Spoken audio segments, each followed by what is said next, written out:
Bienvenue sur Women TV Talk Show, la télévision de la femme, la télévision des enfants, la télévision de la population, parce que nous sommes proches de la population. Et pour cette raison, on s'indigne quand des choses terribles arrivent.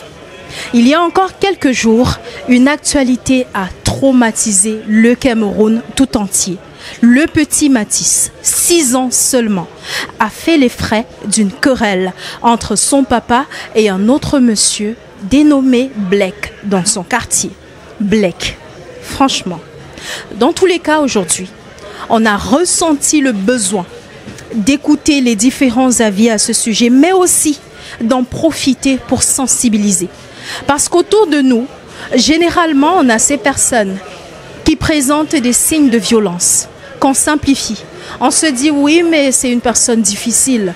Ou alors oui, mais c'est un papa qui gronde beaucoup. Ou alors oui, mais c'est une maman qui est un peu difficile. Ou alors qui veut nous mettre sur le droit chemin.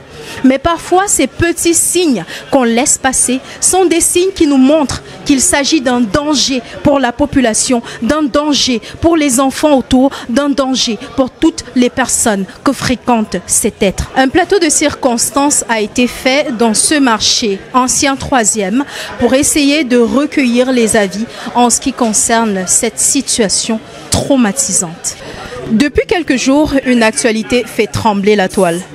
Un monsieur aurait, selon certains témoignages, ôté la vie à un bébé de 6 ans sur la base d'une querelle qu'il aurait eue avec le papa de l'enfant dans un bar.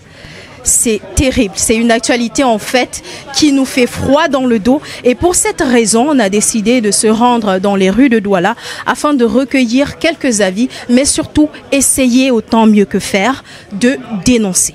Bonjour à vous. Bonjour. Vous allez bien, j'espère? Très bien. Donc j'aimerais savoir en fait ce que vous pensez de cette situation. On va commencer par le monsieur vu qu'il n'a pas de micro. Bonjour madame. Qu'est-ce que vous pensez de cette situation?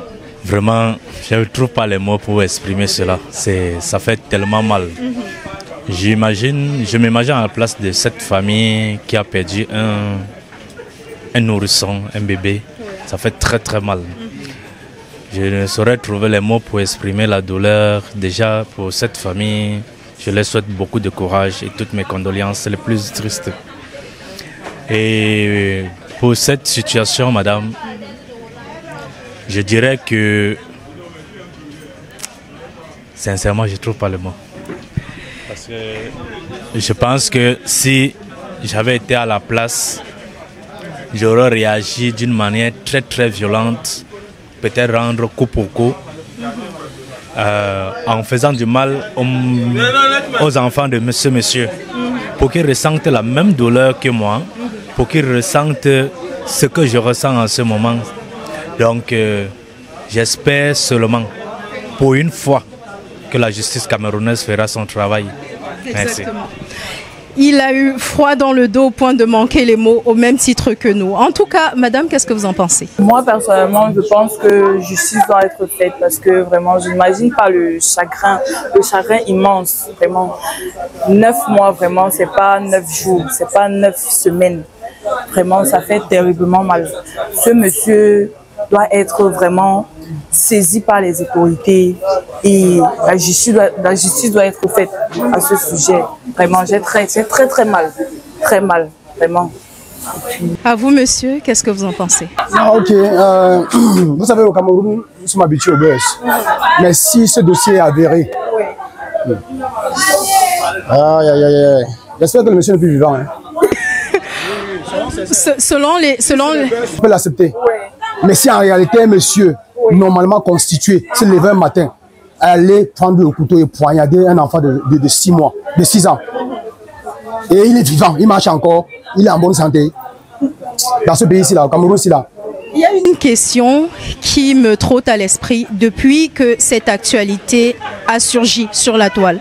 C'est celle de savoir, selon vous, qu'est-ce qui a bien pu lui passer dans la tête pour qu'il se dise que pour justifier peut-être l'acte de son papa, l'idéal serait d'aller s'attaquer à un enfant qui ne sait pas se défendre, qui n'a rien demandé, qui n'est en rien responsable de leur querelle.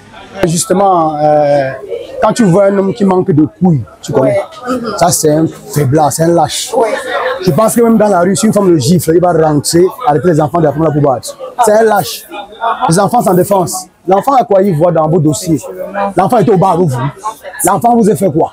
Rien du tout. Vous venez trouver un enfant à la maison tranquillement, vous le poignardez. Et vous pensez que vous allez être tranquille. Non, tu es là sur place. Moi, je connais qui vit encore. Moi, je ne comprends pas la sécurité. C'est vraiment normalement. C'est qu'on apprend dans les réseaux sociaux qu'il est hospitalisé et qu'il est sur le coma. Mais vraiment, les gens qui l'ont frappé sont vraiment nuls. Nous devons ramener la peine de mort au Cameroun. Effectivement. Nous devons ramener la peine de mort au Cameroun comme ça. C'est déjà beaucoup. On a suivi un monsieur qui a tué son épouse et c'était 52 000 francs, on l'a mis dehors. Finalement, ça veut dire que nos enfants aujourd'hui, quand tu et vous allez voir un matin, vous allez voir le tuer n'importe quoi. Librement. Dans le pays ici encore. Et justement, parlant de peine, selon la loi camerounaise, la peine maximale pour crime, c'est 20 ans. Est-ce que vous estimez que c'est assez pour ce monsieur en particulier? Ça n'a même pas de peine, on doit le tuer. Il ne doit pas vivre, parce qu'on va tuer une autre personne. On doit finir avec lui. On ne doit pas le pardonner. Il n'y a pas de pardon. On n'a pas de justice. Celui-ci même le tuer, c'est même le cas de tuer. Il devait souffrir. On imagine, ça veut dire qu'on on devait le pendre par les couilles. On devait le pendre par les couilles là. On le pend par les couilles. Vous suivez? On devait le pendre par les couilles là. Oui, celui-ci là. La peine est de 20 ans. Ça veut dire qu'on estime que Mathis devait vivre seulement 26 ans. Pour vous, la peine devrait être à la hauteur de l'âge estimé auquel Mathis aurait pu mourir. 65, 70 ans, 80 ans. Moi-même, je suis du même avis que mes proches. Honnêtement, 20 ans de prison, c'est trop petit. Donc, c'est carrément rien parce que rien même ne nous prouve qu'il ça veut dire qu'après 20 ans, il peut sortir lui librement. Il pourrait entrer et faire 2 ans et 3 ans. Bon, mais si après 20 ans, l'enfant peut sortir, peut aussi revenir en vie, c'est bon. Hein? Non, c'est trop. Si après 20 ans, l'enfant peut revenir en vie, je suis d'accord. Mais si après 20 ans, l'enfant ne revient pas, ça ne vaut pas la peine que lui-même vive. Ça vaut pas la peine, vraiment. C'est comme ça le suis. Oui, c'est ça. Jusqu'ici, on est quand même sur une affaire qui est suffisamment sensible, qui fait suffisamment de bruit. Est-ce que pour vous, vu qu'en ce moment il est à l'hôpital et gardé par des policiers, en attendant qu'il se rétablisse et qu'il soit jugé? Dans l'hôpital, il n'y a pas un policier père qui a les enfants. Même les docteurs là, qui se met un peu à la place. Son homme, il ne sait à quoi? À le garder. Il n'a rien. Je suis même sûr qu'il n'a rien. À l'hôpital, là, les gens sont partis pour le mal de bras, ils sont morts. Celui-là qui fait le reuil même là-bas, c'est bon. C'est libre. Hein? Sincèrement, l'eau tuer en l'injectant, l'eau tirant sur ça, c'est trop petit. Il faut qu'il sache ce que ça fait. On doit le tuer à petit feu. On pèse même un trou, on le met assis, l'eau tombe sur ta tête, d'où est venu. On vient, on calme, ça creuse un peu, on laisse encore. Il faut qu'il souffre. Il faut qu'il souffre, qu'il comprenne ce que ça fait. Parce que quelqu'un qui n'a pas... Il va faire quoi là-bas? Il va manger le maïs. Il va manger le maïs, il prend son temps, il devient choco. Qu'est-ce qui va arriver? Aujourd'hui, fait semblant, selon les réseaux sociaux, qu'il ne se souvient même pas, il est fou, il est devenu fou.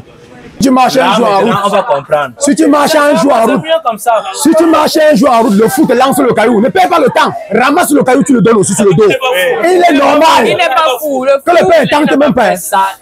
Oui. La dernière question, c'est celle de savoir. Parce que jusqu'ici, on est sur un œil pour œil, dent pour dent. Mais est-ce que pour vous, le œil pour œil, dent pour dent équivaudrait soit à tuer lui, le monsieur, ou alors à lui faire la même chose, ou alors à s'en prendre à un de ses enfants, vu que c'est ce que les gens disent? Moi, personnellement, je trouve que ça ne serait pas juste. Moi, personnellement, c'est ce que je pense. Ouais. Vous pensez? Le père était lâche d'aller s'attaquer à l'enfant. Moi, le membre de la famille de l'enfant qui est mort, je ne m'attaquerai pas à la femme du père. Je m'attaquerai au père.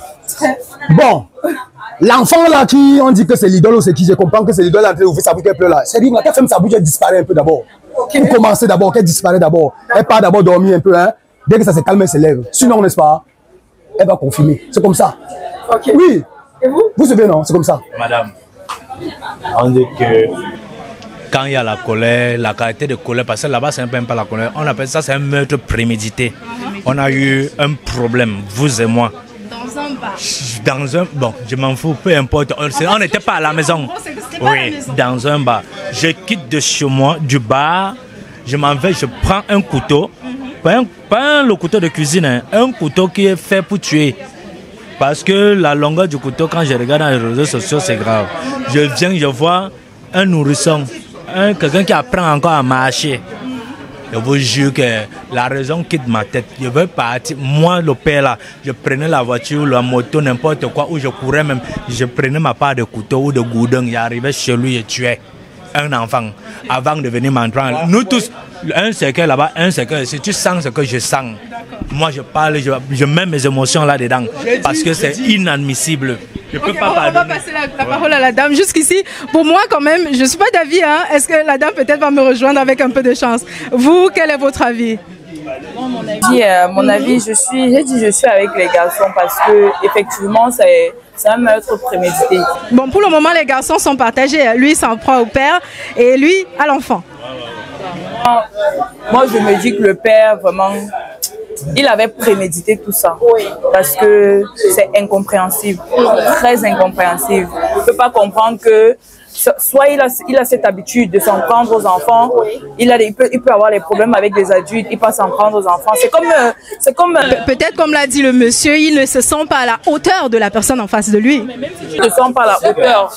Je précise que madame, si il a agi ainsi, ses propres enfants, je suis sûr, sont au courant que c'est une personne violente. Et nous les enfants, quand on a les parents et qu'on trouve qu'un parent exagère dans sa manière de nous corriger, on se doit de se rapprocher des gens qui sont habilités à le faire, à parler, c'est-à-dire des autorités. Il y a le truc de service social où on peut aller dire que mon père me maltraite, il me fait. Il y a la police aujourd'hui. C'est vrai que nos autorités ne nous écoutent pas. Quand on va vers eux, c'est, pardon, fais, tu passes. Mais dans le nombre de choses, ses propres enfants, je suis sûr et certain qu'ils savent que leur père, ce n'est pas une bonne personne. Parce que dans la maison, il y a les papas où quand les enfants rentrent, quand ils rentrent du travail, chacun se cherche. Du coup, il n'y a pas de communication et on sait que ce papa, peut-être quand il t'arrête pour te battre, si les voisins ne sortent pas pour t'arrêter, ça veut dire que c'est grave. Tu peux perdre un œil ou tu peux même, tu vois, avec tout ça, je suis sûr, sa femme, ses enfants savent qui est ce monsieur. Donc, pour moi, toute cette famille est coupable de cette... Mais est-ce que vous ne vous dites pas que il arrive qu'on se dise que voilà, on a quelqu'un de violent à la maison, notre papa, notre enfant même, mais on ne s'imagine pas que cette personne pourrait aller jusqu'à ôter la vie. On se dit il est impulsif, on se dit il est agressif, on se dit vraiment l'enfant si est difficile ou le monsieur si franchement il a un caractère vraiment difficile, mais on n'imagine pas un seul instant qui pourrait faire couler le sang de quelqu'un. Qu'est-ce que vous en pensez? Je pense que je ne suis pas tout à fait d'accord avec vous, madame. Je ne suis pas tout à fait d'accord avec vous parce que on parle de, selon ce qui s'est dit, je ne suis pas là, ce monsieur a déjà eu à envoyer quelqu'un de l'autre côté. Déjà, vous voyez. Et chose que je lis dans les réseaux sociaux, je dis, je n'affirme pas qu'il est quitté d'un quartier à un autre. Ça veut dire que consciemment, il sait que ce qu'il a fait la dernière fois était mauvais. Il est quitté avec sa famille. Vous voyez. Et vous dites, quand nous sommes adultes, quand quelqu'un fait des choses qui ne sont pas catholiques, comme on dit souvent au quartier, sincèrement, on connaît que cette personne peut aller plus loin que ça. Une personne qui peut se lever, prendre le couteau pour aller tuer quelqu'un, a déjà tué que vous ne connaissez pas. Vous suivez? Une personne qui se lève pour aller tuer l'enfant de 6 ans, elle a tué les gens de 50 à 30 à 40 ans partout. Vous n'êtes pas au courant. C'est-à-dire que si c'est moi l'enfant du père là, je disparais. Je réunis mon père là, je disparais d'abord. C'est-à-dire que je ne le connais pas. Hein. Même s'il y a moyen de changer mon date, de changer mon date. C'est un peu mon père là-bas. Mon père qui verse le sang. Et on dit qu'on peut le caresser. C'est moi qui le livre. C'est moi qui vais le livrer. Je vais le livrer. Si à moi, je l'arrête, je le tourne, je le livre. On le... Et vous? Moi, je vous ai dit, je suis du même avis, vraiment. Quelqu'un qui, effectivement, qui a pris vraiment...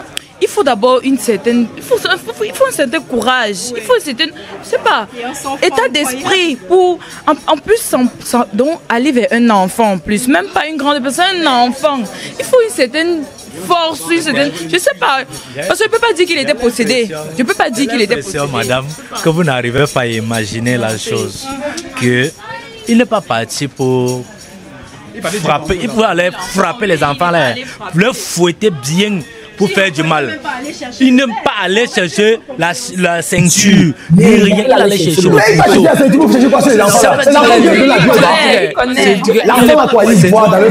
Il n'est pas son premier forfait. Et je dis bien, je me répète, cette famille connaît que ce monsieur est très très dangereux. Ce sont eux-mêmes. Sincèrement, si vous avez un enfant à la maison qui vole, et vous ne partez pas devant les autorités pour lui dire, mon frère ou chef, corrigez-moi cet enfant, il passe son temps à voler, ceci, manger, tout. Parce que s'il vient avec, vous le grondez, vous restez tranquille. Ça veut dire que vous-même vous profitez de ça. Vous cautionnez. Monsieur là, c'est ça des cas cachés. Ce monsieur là, fuyez bien, vous allez voir. On a dit il n'est pas son premier. Laissons la fille et sa fille venir devant les réseaux sociaux. Vraiment, ce sont l'arme de crocodile. Parce que moi, elles sont là, même parler, ça ne devait pas sortir. Il ne devait pas avoir le courage de parler. Un homme comme ça, comme mon frère a dit, il devait être loin. Si on vient dire que c'est ton père, il dit que c'est pas, je ne le connais pas. J'ai un père, je le connais. Sincèrement. Donc, je me dis que vous, pour le moment, vous n'arrivez pas. Ou bien vous n'êtes pas parent. Parce que moi, avec tous mes enfants, si c'est mon enfant, que Dieu me préserve. Et comme ma soeur l'a très bien dit, la jeunesse aujourd'hui n'est plus éduquée. Nous, les parents, quand ils envoient les enfants à l'école, imaginez-vous, un professeur qui corrige un enfant parce qu'il est venu avec le téléphone et au cours du cours, il utilise son téléphone portable. C'est le parent lui-même qui quitte de la maison pour venir reprocher. On fait des reproches aux gens qui font des ministres, aux gens qui font des présidents, aux gens qui éduquent le monde et qui élèvent les citoyens. On leur fait la morale. Pourquoi? Parce qu'ils veulent ramener les gens dans le droit chemin. Je tiens à rappeler qu'on va même jusqu'à taper publiquement certains enseignants devant les élèves. Tout ça, c'est vraiment écœurant. Et le problème est que moi, je me dis, au Cameroun, je parle pour mon pays, au Cameroun, nous avons un problème de l'artiste qui vient de la part de l'État, qui ne fait pas son travail. Parce qu'ils sont là pour veiller à la sécurité des gens. Vous voyez un professeur qui enseigne les enfants 6 mois, il ne touche pas de salaire. Vous pensez qu'il fait comment? Il va prendre les enfants pour dire je fais le cours de répétition, plus de mise à niveau obligatoire à 200 francs. Comment est-ce que le parent de l'enfant ou l'enfant va respecter cette personne? Il commence à le mépriser parce que sans mes 200 francs, je ne suis pas sûr que tu vis. Du coup, tout ça est mélangé et la colère qui est dans le cœur d'un être humain, personne ne peut vraiment l'exprimer. Donc, du coup, de coq en l'âne, parce que pour pouvoir arriver à faire certains actes pour certaines personnes, il faut consommer des stupéfiants, faire des trucs. Vous voyez, les enfants aujourd'hui de 12 ans, 13 ans font des choses que vous-même inimaginables. Donc, pour moi, c'est un peu tout ça. C'est qu'on est délaissé à nous-mêmes, on a abandonné à nous-mêmes. C'est pour cela qu'il y a tellement de désordre. Ça va dans tous les sens. Ça va dans tous les sens. Vous trouvez même parfois quelqu'un accidenté. Vous l'aidez, vous arrivez, on vous arrête. Sincèrement. Du coup, il n'y a plus d'aide. Personne. Parfois, vous êtes en route, vous voulez aider une personne, mais la personne vous demande, mais vous êtes Camerounais? Parce que pour lui, c'est impossible qu'un Camerounais aide quelqu'un. On est devenu la jungle. En fait, voilà, pour moi, la multitude de raisons qui font en sorte que les gens sont devenus très violents et tout le monde veut quitter ce pays. Tout le monde. On ne parle pas, je ne parle pas loin comme pour ne pas sortir du débat. Dernièrement, on a eu nos frères qu'on a expulsés de la Guinée. Certains ont bien dit qu'ils préfèrent aller souffrir là-bas que de venir vivre l'enfer dans leur propre pays. Vous-même, imaginez, ça fait mal. La situation du pays. Ils ont complètement oublié que là où ils sont. Ils ont perdu espoir. Voilà. L'espoir, donc, tout ça. Le gouvernement ne donne pas la latitude. Ne donne pas la latitude à chacun de s'exprimer et n'offre pas les possibilités. Oui, j'ai dit à un ami dernièrement que si un bateau ouvre sa cale aujourd'hui et dit qu'il a besoin de négriers, mais ça va faire plein. Oui, ça va faire plein. Les gars ont mon chocopogo. Donc, c'est comme ça. Le pays n'est pas... On marche seulement. Hein. Oui. Nous sommes arrivés au terme de cette production et pour une fois, on n'a pas pris plaisir à produire parce qu'on pleure un enfant, on pleure avec une famille et on ne manque pas d'adresser nos condoléances les plus attristées à cette famille durement éprouvée. On vous dit au revoir et à la prochaine, sans manquer de vous rappeler que si vous êtes en visite à Douala, rendez-vous du côté des résidences Boss Life. Vous y trouverez des appartements meublés, luxueux et surtout moins chers. Découvrez le summum du confort et de la durabilité avec les appartements meublés Boss Life. Nos logements sont équipés de tout ce dont vous avez besoin pour un séjour inoubliable, y compris une connexion Wi-Fi rapide et fiable. Nos appartements sont alimentés par des plaques soleil. Pour une empreinte écologique, nous proposons également un service de location de voitures sur place. Réservé dès maintenant votre séjour chez Boss Life et profitez du confort que nous offrons dans nos appartements meublés de luxe. Nous sommes situés à Douala Terminus, derrière Barcelone Hotel. Contact 682 82 48 33. Boss Life et Partner. Live like et boss.